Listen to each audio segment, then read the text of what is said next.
Light-O-Rama version 6.5 brings major enhancements to sequencing smart pixels through new motion effect row subsection types. In previous versions, your choices for subsections were None, Rectangle, and Custom.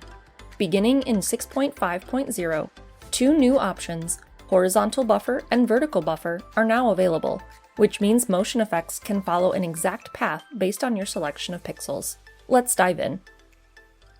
Although we'll focus on high-density props in this overview, this concept can apply to smaller props or even straight-line props. After importing a prop, the first thing to check is if the prop can be shrunk.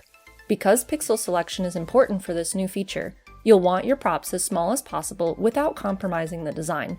The software will warn you when a prop can no longer be shrunk. Motion effect rows are defined on the left side of the prop definition window. If you import a model from a vendor, they will have already created motion effect rows for you. You can modify, delete, or add to these rows. These new subsection types allow you to define a path for a pixel effect, either treating it as a stretched out horizontal line behind the scenes or a vertical line. The best candidates to switch to these new options would have single, clear paths. If you'd like to experiment without impacting current sequences, you can make duplicates of the rows using the Edit menu.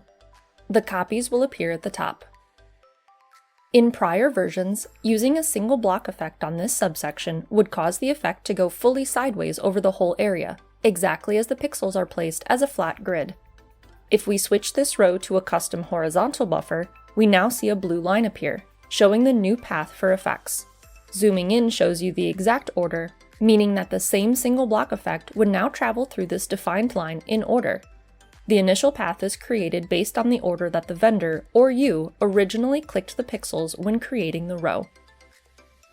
You can change multiple rows to one of these buffer types in bulk by using the right-click menu, as well as create a combined row where you can take advantage of the buffer type as a group.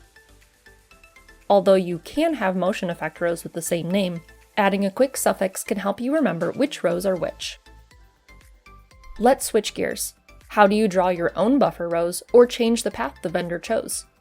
Once a subsection is switched to a buffer, you'll see a new reordering option become available in the toolbar labeled 1, 2, 3.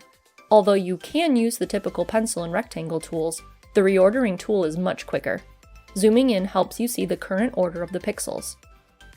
With 1, 2, 3 selected, click and hold down your mouse as you select the new starting pixel, then drag over your new intended path. The numbers and blue line will adjust as you change the order, shifting the pixels as you go.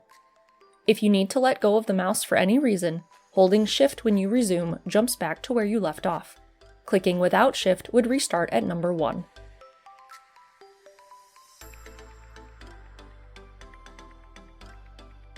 So why use these new rows? Let's look at the difference in the sequencing effects between the same two sections of diamonds. One is a normal custom row, and one is a grouped horizontal buffer row where each diamond is its own path. Here's an example of single block in the normal custom row, where the effect travels across the whole surface as if it were a flat grid. On the horizontal buffer grouped row, the same effect travels around each diamond, giving a completely new look to the prop. Let's look at blended bars. On a normal custom row, the effect again travels sideways over the whole surface, but the grouped buffer row travels around each diamond, creating more of a marquee effect. You can use this same concept to outline props like presents, candies, or rings around a spinner, or make transferring effects from horizontal roof lines to vertical house outlines a breeze by treating them both like horizontal lines. And that's all for this tutorial. Don't forget to like and subscribe so that you never miss a notification about new videos.